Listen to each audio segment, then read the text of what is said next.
अंजलि की उम्र लगभग 30 साल हो चुकी थी। वो एक स्कूल में टीचर की जॉब करती थी। अंजलि के घर में उसकी माँ के अलावा उसका छोटा भाई और भाभी भी रहा करते थे। 30 साल की उम्र होने के बाद भी अंजलि की अब तक शादी नहीं हुई थी। इस बात को लेकर अंजलि की माँ रुक्मिणी देवी काफी परेशान रहा करती थी। माँ, मैं स्कूल जा रही हूँ, जरा मेरा टिफिन तो दे दीजिए। अब क्या पूरी जिंदगी मैं तुझे टिफिन बनाकर देती रहूंगी? अरे कुछ सोचा भी अपने बारे में या बस ऐसे ही? क्या माँ, सुबह सुबह फिर वही बातें लेकर बैठ गई। माँ गलत क्या कह रही है अंजलि दीदी? इतनी उम्र हो चुकी है आपकी, माँ कब तक आपकी सेवा करती रहेंगी? भाभी, मैंने माँ को कब कहा कि मेरी सेवा करो?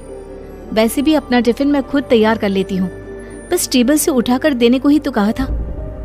वैसे अंजलि दीदी, देखा जाए तो टिफिन उठाकर देने की उम्र तो आपकी है।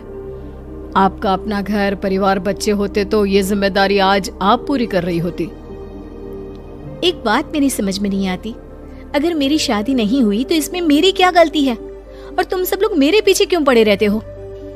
अरे कुछ कहना क्या पीछे पड़े रहना होता है? अपने छोटे भाई को देख, तुझसे 3 साल छोटा है लेकिन 2 बच्चे खेल रहे हैं आंगन में। मुझे आप लोगों की कोई बात नहीं सुननी, जा रही हूँ मैं। और आप में से किसी को मेरा कोई काम करने की जरूरत नहीं है, मैं खुद संभाल लूंगी।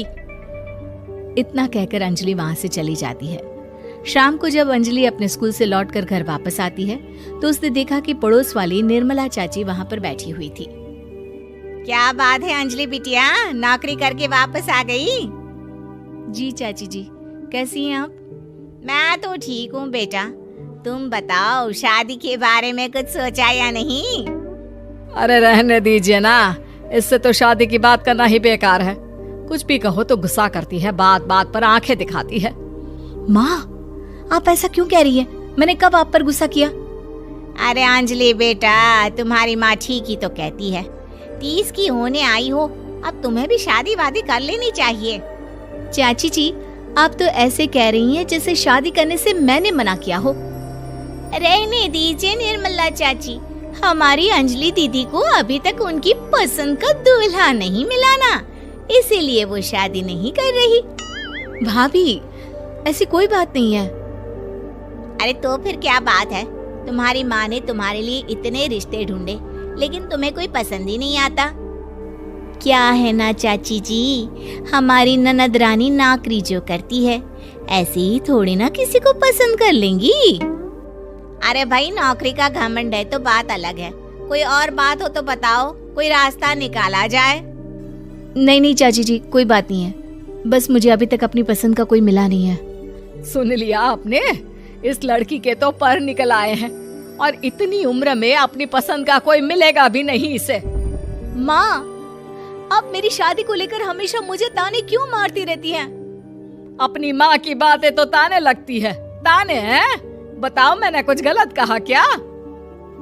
देखो, ये सब छोड़ो, मेरी दूर की बुआ का बेटा है, उसकी अभी शादी नहीं हुई है, उम्र होगी कोई 34-35 साल। आप कहें तो बात आगे बढ़ाऊं? अरे हाँ, क्यों नहीं, ये भी कोई पूछने की बात है। अरे जल्दी से लड़के को यहाँ बुला लो। माँ, आप मुझसे पूछे बिना मेरी शादी की बात करने जा रही हैं, और मेरी उम्र 30 भी पूरी नहीं हुई है। निर्मला चाची कह रही है कि वो लड़का 35 साल का है। अंजलि दीदी, आपको क्या लगता है इस उम्र में कोई फिल्म का हीरो आएगा आपके लिए? देखिए, अब पसंद और नापसंद की बात तो रहने दीजिए, पसंद करने की उम्र तो आपकी निकल चुकी। अब तो जो भी मिले उसी से शादी कर लीजिए, इसी में भलाई है। तेरी भाभी बिल्कुल ठीक कह रही है। अब जैसा रिश्ता मिले उसके लिए हाँ कर देना, ताकि हम भी गंगा नहाए। ठीक है, चलिए मैं उस लड़के को कहती हूँ, वो कल ही अंजलि को देखने आ जाएगा। अगले दिन निर्मला चाची के दूर का रिश्तेदार अंजलि को देखने उसके घर आता है। उसका नाम था अजय। अंजलि जी, तो आप नौकरी करती हैं, वो भी स्कूल में? जी हाँ, मैं स्कूल में टीचर हूँ। हमारी बेटी बहुत होशियार है। अरे पढ़ने लिखने में इतनी होशियार है, इसीलिए तो इसकी नौकरी लगी है स्कूल में। हाँ ठीक है आंटी जी, जरा मुझे भी तो बात करने दीजिए आपकी बेटी से। जी पूछिए ना, क्या पूछना चाहते हैं? अंजलि मैडम, ये तो बताइए कि आपने अभी तक शादी क्यों नहीं की? बस ऐसे ही, कहीं कोई रिश्ता पसंद नहीं आया इसलिए। लेकिन क्या मैं आपसे पूछ सकती हूँ कि आपने शादी क्यों नहीं की? अंजलि, क्या कर रही हो तुम? लड़कियों को इस तरह की बातें नहीं शोभा देती। रहने दीजिए आंटी जी, आपकी बेटी काफी पढ़ी लिखी है, मैं उनके सवाल का जवाब दे ही देता हूँ। वो क्या है ना, मुझे भी अभी तक अपनी पसंद की कोई लड़की नहीं मिली। अच्छा, कोई बात नहीं। वैसे आपकी तनख्वाह कितनी है? कितना कमा लेती है महीने का? जी यही कोई 25,000 महीने। बस 25,000? इतने से क्या होता है? इतने से तो आजकल घर भी नहीं चलता। आपके कहने का क्या मतलब है? अरे मैं तो ये सोच कर आया था कि नौकरी वाली लड़की है, आराम से 40,000 कमाती होगी।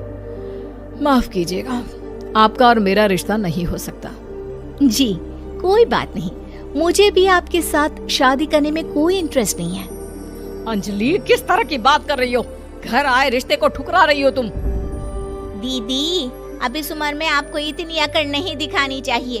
अच्छा खासा रिश्ता हाथ से निकल गया, कहीं ऐसा ना हो कि जिंदगी भर कुंवारी ही रह जाओ आप।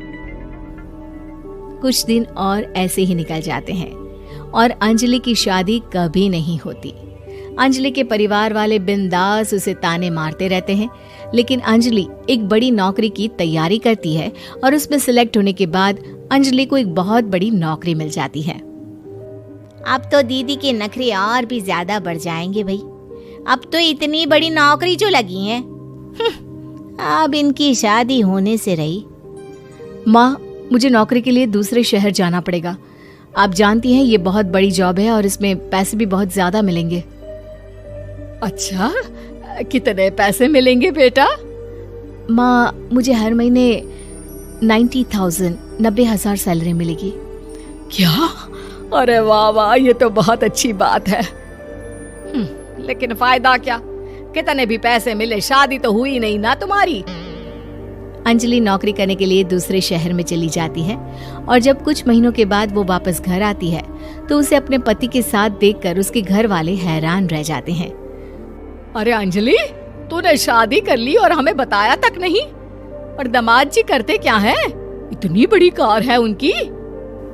माँ, मैं आपको सब कुछ बताना चाहती थी, लेकिन आप सबके ताने सुनकर बहुत दुखी हो गई थी और इसलिए मैंने अपनी पसंद से शादी कर ली। मेरे पति मेरे साथ ही ऑफिस में नौकरी करते हैं और बहुत बड़े अफसर हैं। और एक बात बताऊं माँ, आज मैं बहुत खुश हूँ।